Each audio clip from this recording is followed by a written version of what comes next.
가야 하는 땅이라는 그러한 타이틀로 제가 두 번째도 말씀을 같이 함께 나누도록 하겠습니다. 새로운 길을 간다고 하는 것, 그것은 그냥 출발하는 것이 의미가 없다는 것이죠. 새로운 환경만이 중요한 것이 아니라 우리가 어떤 마음으로 출발해야 하는가 하는 것이 대단히 중요합니다. 오늘 하나님께서 우리에게 더 넓은 공간을, 이 예배당을 허락하셨는데 이제 우리의 마음을 새롭게 해서 이 하나님께 주신 은혜에 걸맞는 우리의 모습으로 나가야 합니다. 그럴 때 하나님께서 채우시는 놀라운 은혜들을 우리가 경험할 수 있는 것입니다. 그래서 오늘 신명기 11장 오늘 이 8절과 15절의 말씀을 통해서 우리가 가야 될 그 땅을 다시 한번 보기를 원합니다. 우리가 새로운 출발에 있어서 중요한 것이 있습니다. 그것은 하나님의 말씀이 주는 시야를 가져야 된다고 하는 것이죠. 눈이 나쁜데 말이죠. 안경을 쓰지 않는 사람도 있어요. 나는 괜찮다는 겁니다. 그냥 그렇게 크게 좀 불편하긴 하지만 그러나 갈 수 있다는 거죠. 그런데 눈이 나쁜데 안경을 안 쓰면 눈이 점점 더 나빠진다는 것이죠. 그리고 결국에는 아무것도 볼 수 없는, 무엇을 분별할 수 없는 그러한 사람으로 나타날 수밖에 없다고 하는 것이죠. 자, 이와 같이 눈이 나쁘면 안경을 써야 하는데 우리의 영혼의 시야가 나쁘면 무엇을 해야 합니까? 바로 하나님의 말씀에 안경을 써야 합니다. 어두운데도 어둠지를 알지 못하는 사람, 결국 그는 시력을 다 잃어버릴 수 있다는 것들을 우리가 기억해야 합니다. 자, 우리가 하나님의 말씀을 쓰고 갈 때에 우리 앞에 펼쳐진 이 길을 갈 수 있어요.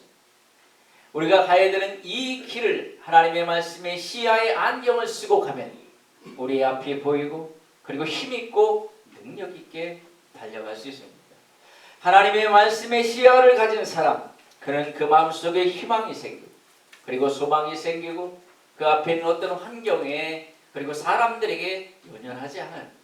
그는 하나님께서 보여주신 그 시야를 따라서 그대로 간다고 하는 것이. 만약 그렇지 않다면 결코 우리는 다시 실패하고야 말 것이고 다시 후회할 것이고 그 아픔의 전철을 그리고 그 안타까움만을 남게 될 것이라는 것입니다. 자, 그렇다면 오늘 이 말씀을 통해서 이 신명기의 말씀을 통해서 우리에게 주신 우리가 차지할 그 땅, 우리가 가야 할 그 땅, 바로 그 땅은 어떤 땅인가? 오늘 8절에서 하나님의 명령을 지키면 갈 수 있는 땅이요 차지할 수 있는 땅이라고 분명하게 말씀합니다. 그러므로 내가 오늘 너희에게 명하는 모든 명령을 지키라. 그리하면 강성할 것이요 너희가 건너가 차지할 땅에 들어가서 그것들을 차지할 것이라 라고 말씀하고 있습니다. 자, 출애굽 과정 속에서 이스라엘 백성들이 하나님의 은혜 가운데서 출애굽했습니다. 그런데 문제는 홍해를 만났고 그리고 추격하는 애굽의 군대들이 있었습니다. 예수 그리스도를 믿고 그리고 하나님의 일들을 위해서 우리가 나아갈 때에 모든 것이 형통하면 얼마나 좋겠어. 그런데 우리 앞에 예기치 않은 부분들이, 내가 생각지 않은 부분들이 다가올 수 있습니다. 이 교회가, 우리의 교회가 더 넓은 곳으로 옮겨진 것만이 능사는 아니라고 합니다. 결국 이것이 모든 것들을 보장하지도 않고 이것들이 하나님의 교회 성장과 부흥을 담보하지 않는다는 것입니다.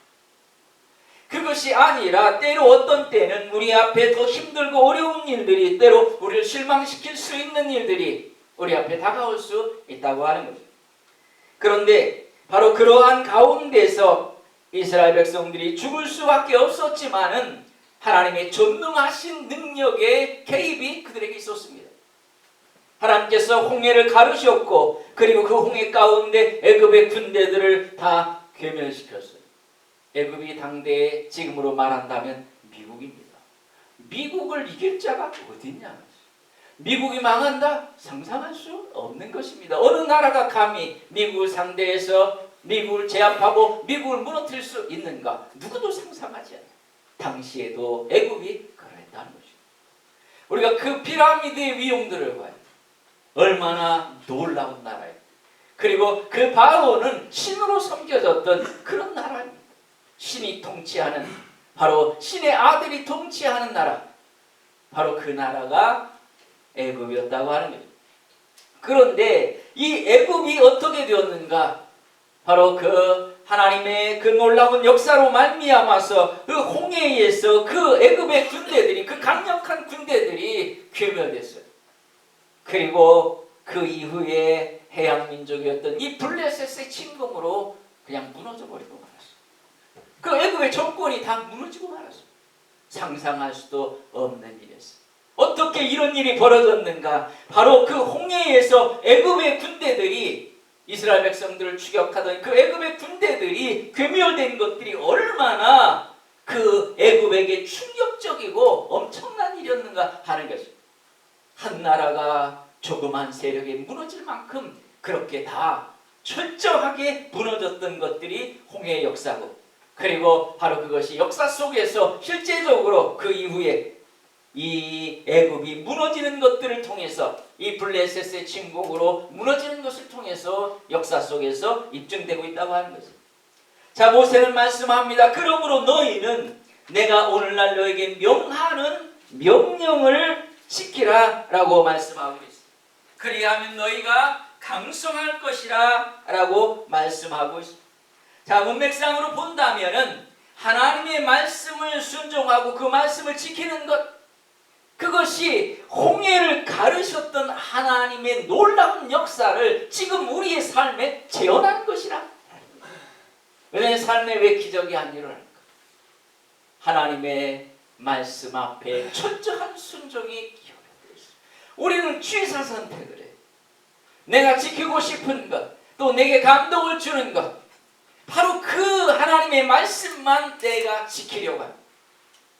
그런데 하나님의 말씀은, 모든 하나님의 말씀을 여기 다 지키라고 하고 있습니다. 모든 명령을 지키라. 그리하면 강성할 것이다.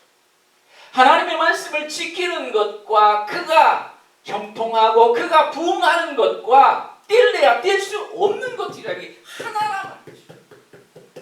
이거를 떼놓는 순간 그것은 망가져버리고, 동전의 앞과 앞면과 뒷면이 있습니다. 어느 한쪽이 마음에 안 들다고 한쪽을 갈아버리든지 그 반을 똑 쪼개버리면 그 돈은 더 이상 가치가 없는 것입니다. 우리의 믿음이 아무리 놀랍고 놀라운다 할지라도 하나님의 말씀에 내 자신을 쳐서 복종시키지 않으면 그것은 그가 목사든지 그가 누구든지 상관없이 그것은 아무것도 아니라. 중요한 것이 무엇입니까? 바로 내가 하나님의 말씀을 지키는 것, 바로 그것이 중요한 부분이라고. 너희가 강성하기 그리하면, 이렇게 표현합니다. 그래서 너희가 강성하기 위하여 라고 번역되고 있습니다. 너희가 강성하기 위하여 하나님의 명령을 지켜야 한다. 자, 하나님의 명령을 지키는 것을 우리는 대단한 어떤 의무나 대단히 어떤 희생이나 이렇게 생각합니다. 근데 오늘 모세는 그렇게 말하지 아니하고 너를 위하여 하나님의 명령을 지키라는 겁니다. 네가 강성해지기 위해서, 내가 부응하기 위해서, 내가 형통하기 위해서 하나님의 명령을 지키라. 너를 위해 지키라는 겁니다. 바로 우리 자신을 위해서 하나님의 명령을 지키는 것이죠. 하나님의 놀라운 기적 역사, 그것을 내 삶에 재현시키는 것이 믿음의 모습입니다. 어떻게? 말씀을 지키고, 하나님의 명령의 말씀을 지킬 때에 바로 홍해가 갈라지는 것들, 내 삶 속에 막혔던 것들이 뚫리는 역사들이 바로 거기서 나타나는 것입니다. 하나님의 말씀을 그래서 지켜요. 하나부터 하나씩 지켜요. 지금까지 지키지 못한 것들을 하나씩 지키기 시작해요. 그러면서 하나님 앞에 말씀, 하나님, 내 앞에 놓여있는 홍해를 갈라주시옵소서. 내가 이 명령을, 하나님의 명령을 지키겠습니다. 바로 그것이 우리에게 중요한 것이라. 요단강이 건널 때에도 그러했습니다. 홍수가 넘칠 때에 제사장들이 법궤를 메고 그 요단강으로 들어가라고 그랬습니다. 홍수가 넘치는, 우리가 봤잖아요. 어렸을 때 보는 이 하천이 말고 저희 시골에도 삽교천이 굉장히 높습니다. 평소에는 물이 그렇게 많지 않아요. 근데 홍수가 지나가면 이쪽부터 저쪽까지 거의 한 500m 이상 될 거예요. 거기가 물이 가득 차서 흘러가는. 들어갈 수가 없어요. 그곳에. 들어갔다가는 그곳에 휘말려 들어가고 말 거지. 자, 이런 홍수 시기에 하나님의 명령은 무엇입니까? 제사장들이 법궤를 메고 먼저 들어가라는 것입니다. 바로 그럴 때에 제사장들이 먼저 법궤를 메고 요단강에 발을 디뎠을 때에 흐르던 물이 섰다는 거예요. 하나님의 위대한 역사는 어디서 시작되는가?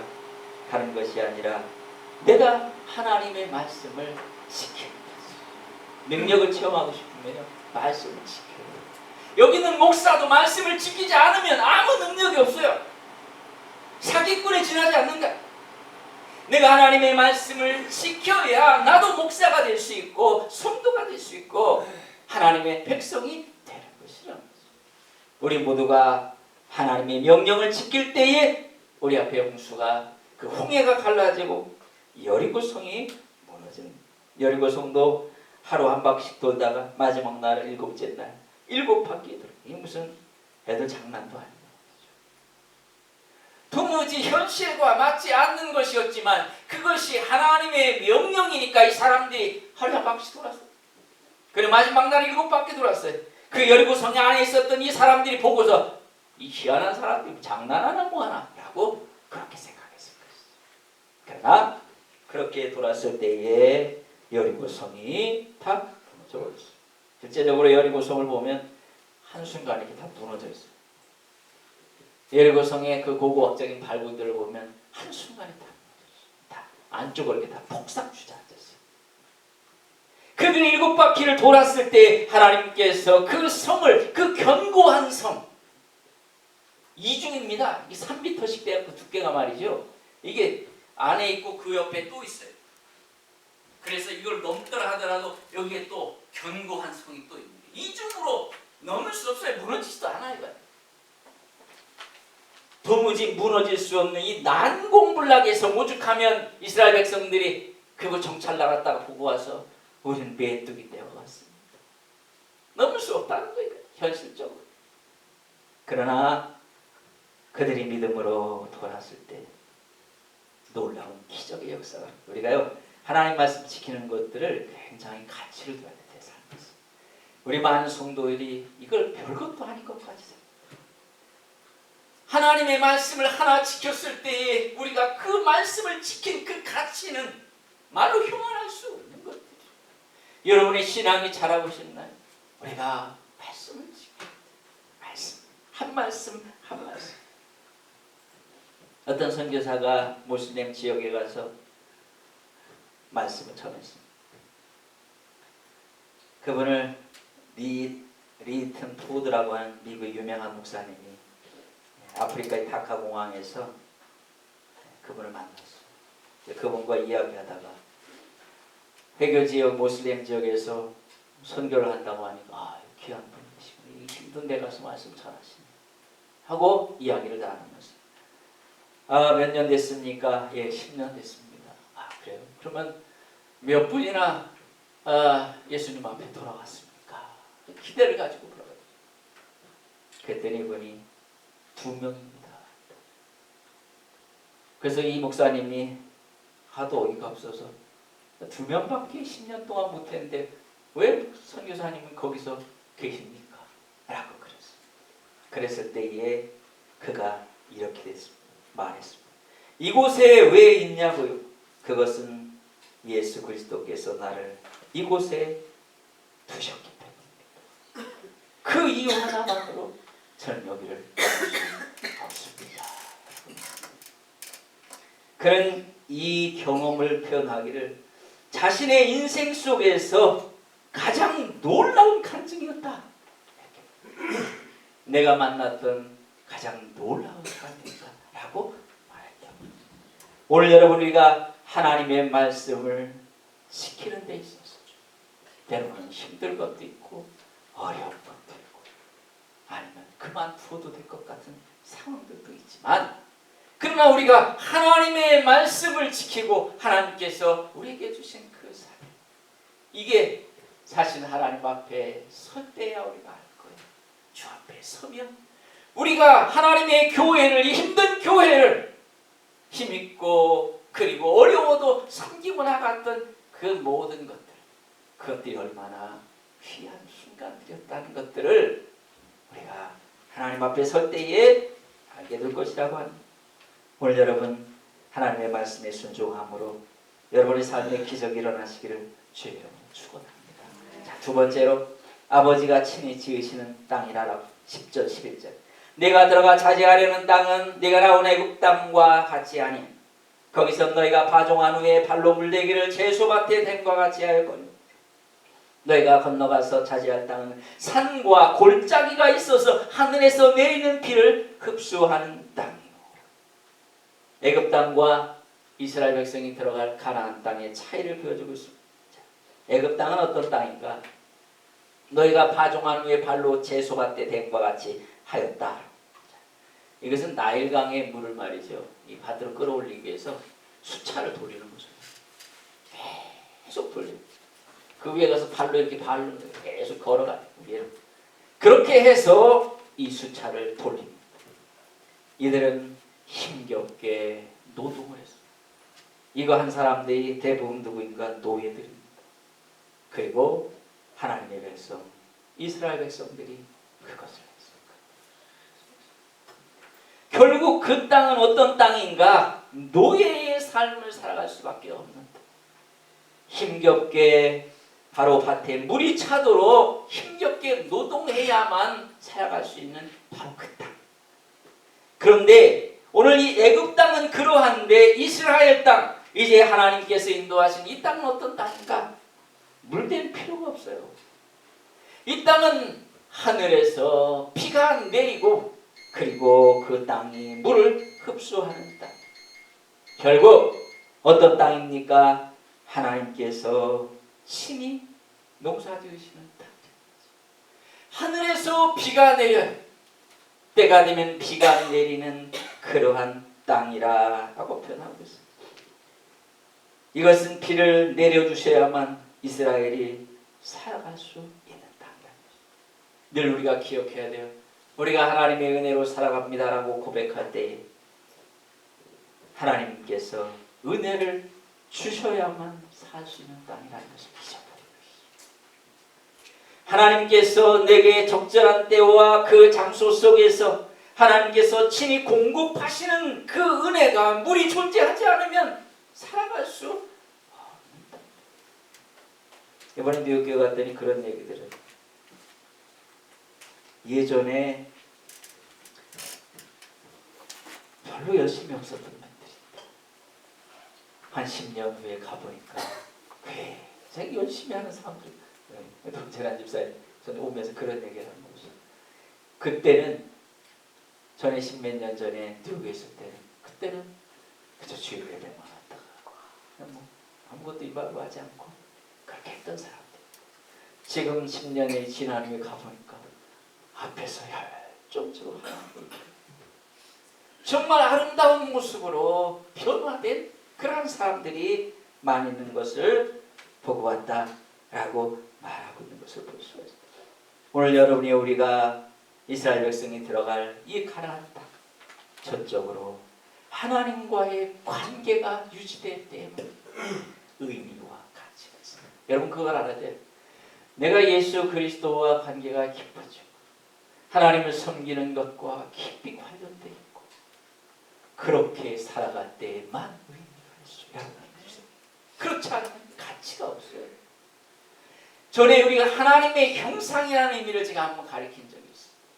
하나님의 형상이라는 것은 거울로 보았을 때에 그곳에 비춰진 그 모습, 그게 나요. 그 모습이 하나님의 모습이래. 그렇지 않으면 그 거울 속에 비춰진 내 모습은 존재입니다. 우리가 이 땅에서 잘 먹고 잘 사는 것이 우리의 가치가 그것이 가치라면 저 짐승들도 다 그런 생각 가지고 있어요. 우리가 그것이 아니라 이 땅에서 우리를 통해서 하나님의 그 영광을 드러내고 나를 통해서 한 영혼이 구원되고 나를 통해 하나님의 교회가 힘을 얻을 수 있다면 그거로 족한 거예요. 그것으로 우리는 이 땅에서 가장 그 가치 있는 인생으로 살아갈 수 있는 것입니다.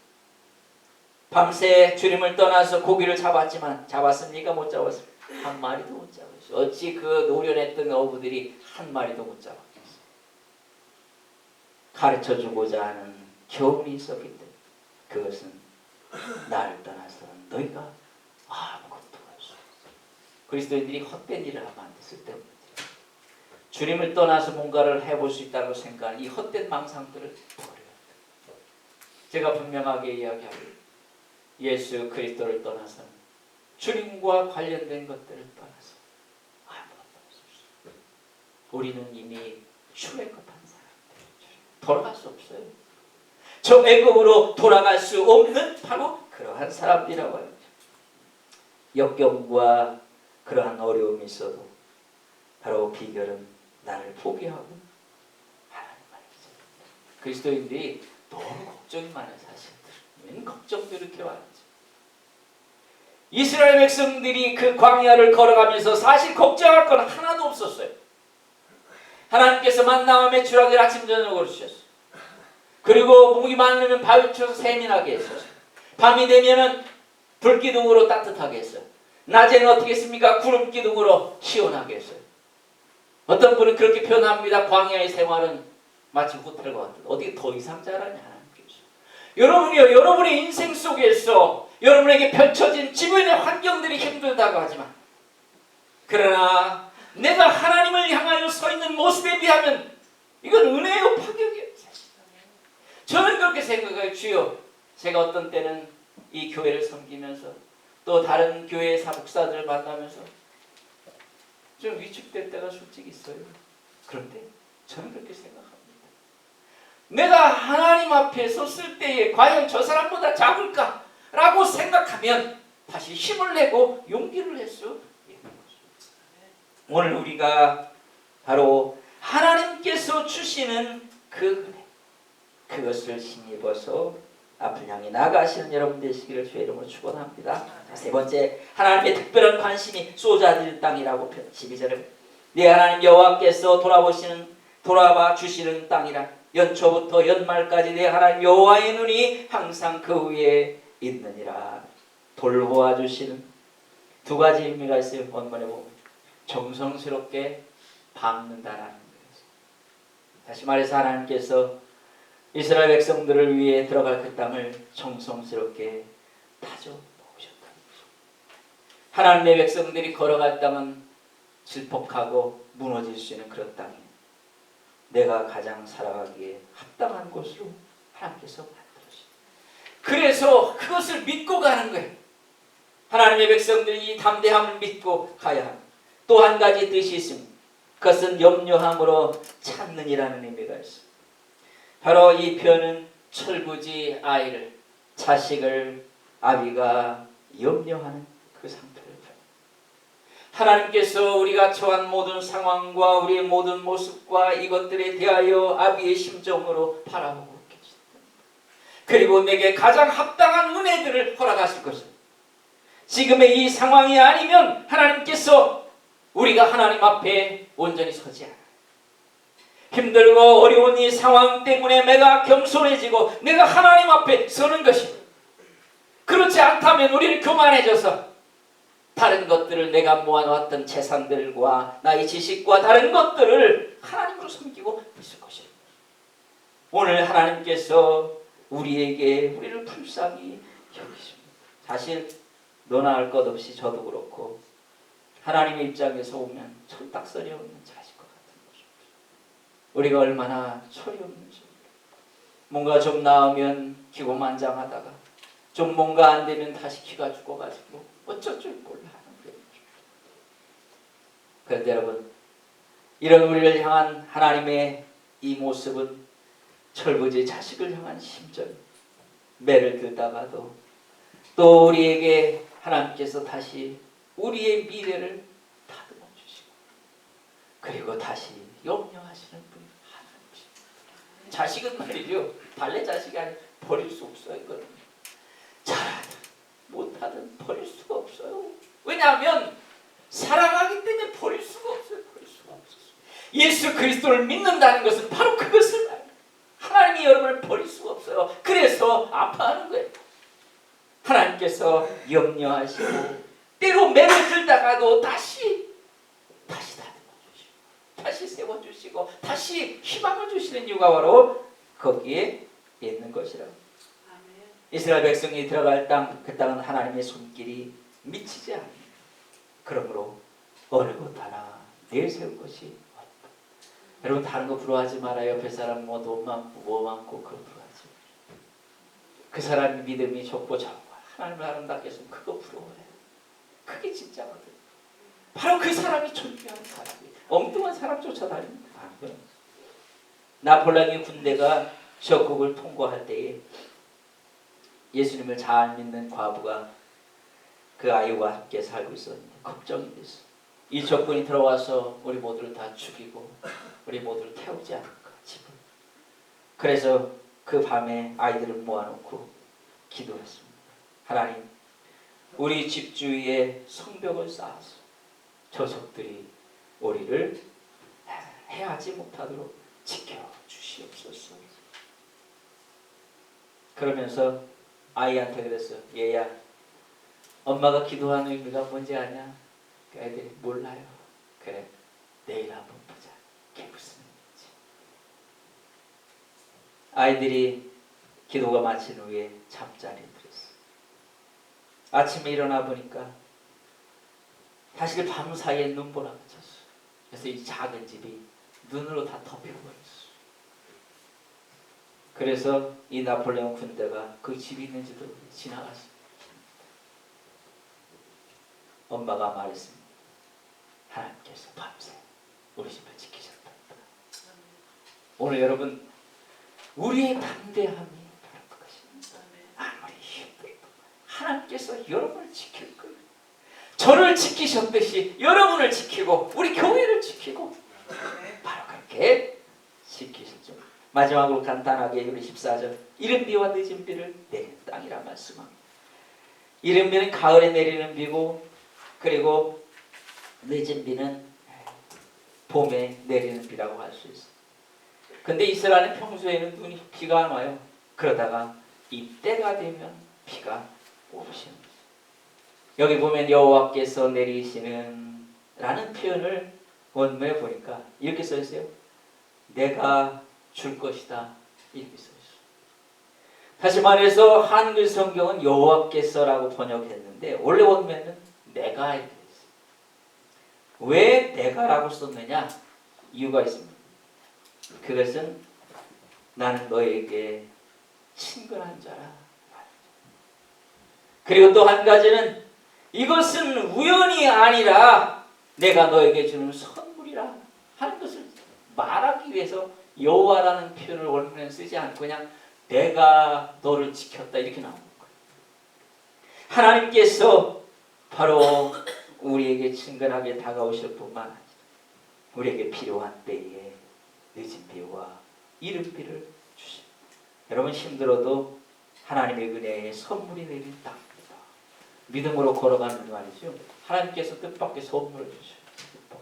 저도 이번에 한번 선물을 받았는데 공개는 하지 않겠습니다. 네, 하나님께서 가장 필요한 때에 필요한 선물을 주셨어요. 궁금한 분은 저한테 따로 물어보세요. 어쨌든 하나님께서 놀라운 것들을 가장 적절한 때 주시는 그러한 분이시다. 말씀 마치겠습니다. 오늘 여러분 우리가 이 길을 가는 것, 우리가 가야 될 이 땅, 이 땅은 하나님께서 우리와 함께 하시고 우리를 지키시고 우리를 보호하시고 우리에게 적당한 때 은혜를 주신 땅임을 믿고 담대하게 이 길을 걸어가는 우리 모두가 되시길 주의 이름으로 축원합니다.